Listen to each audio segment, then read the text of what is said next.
And here I want to mention one of followers of Frankfurt School that I have some kind of personal memories about. And so when I was in elementary school, about like 10, 11, 12 years old, there was everywhere in newspapers, in magazines, this black woman with curly big hair, and we remember Angela Davis was, and to such extent that even kids, we had this girl in our class with curly hair, so we called her Angela Davis. And then, well, I just forgot about Angela Davis, and when I already lived in Eugene, I see posters one day, Angela Davis will be speaking at Holt Center, which is a big concert hall in Eugene. So I was so curious because I remember she was just darling of Soviet communists and KGB. And so I went there, the hall was packed.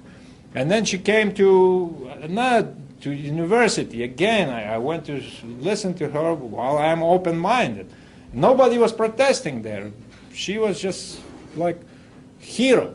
And who that Angela Davis was? She was leading American black radical and Communist Party member who was described at Frankfurt School member Herbert Marcuse as my best student. She also studied in Frankfurt under Adorno.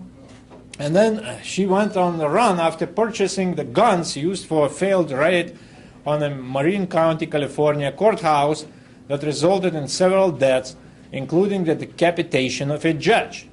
Judge Harold Halley's head was blown off by a sawed-off shotgun owned by Angela Davis.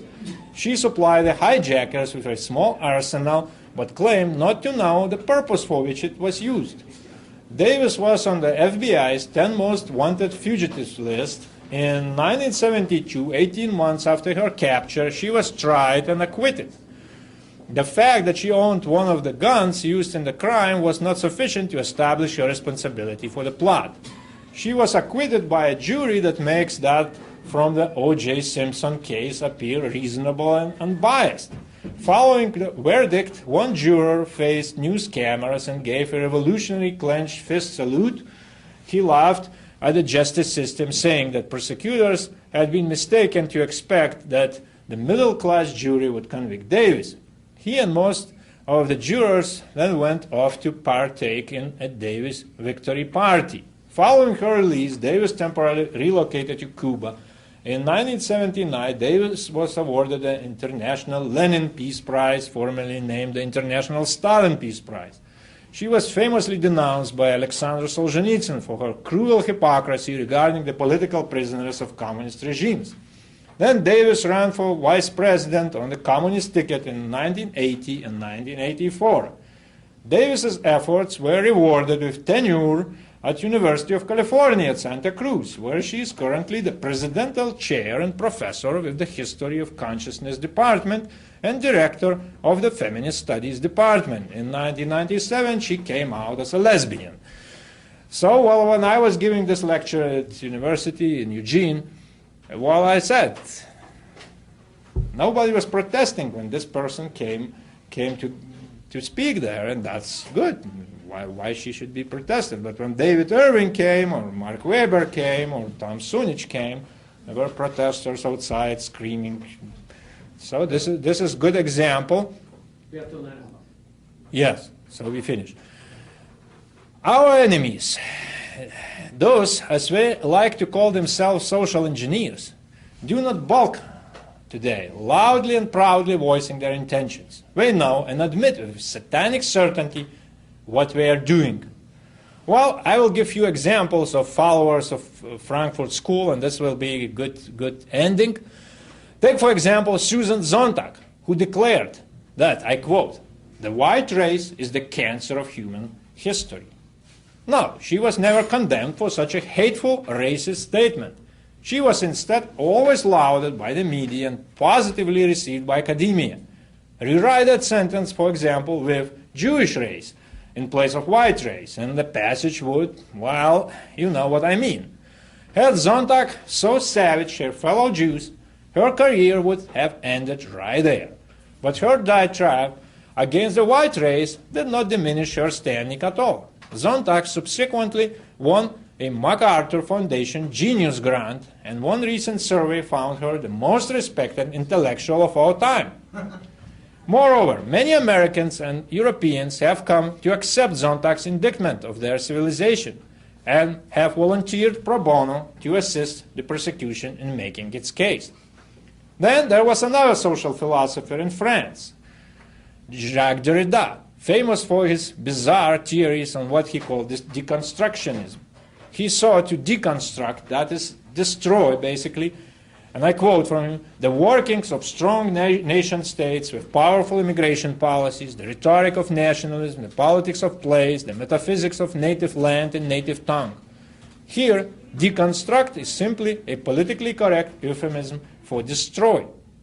Now, a certain Noel Ignatieff, who is a tenured professor at Harvard University, proclaims that, I quote, treason to whiteness is loyalty to humanity.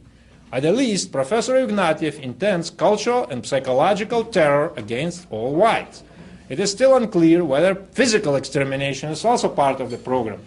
He actually did say that he and others such as they call themselves new abolitionists will not limit themselves to socially acceptable means of action, and that they do not reject any means of attaining their goal.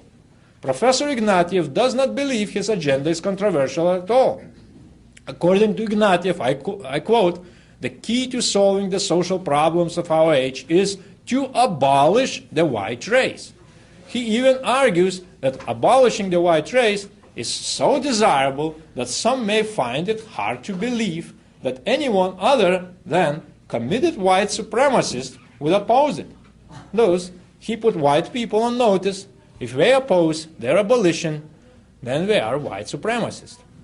All these statements may seem just crazy to the casual reader or listener, but to anyone who has been paying attention to this spirit of what's going on, all that I said, and even these little things that happened with this bookstore and what we did after it happened right here in this restaurant is open defiance to political correctness. These words should be written on everywhere. And here I will quote from Pat Buchanan, what he says in his book, The Death of the West. And he says, the right response to the intolerant new orthodoxy is defiance, ridicule, and counterattack. Political adversaries who use terms like Nazi, fascist, anti-Semite, homophobe, bigot, xenophobe, and extremist have started a fight and should be accommodated. Courage is contagious, and defiance can lead to a recovery of will. Thank you. All right.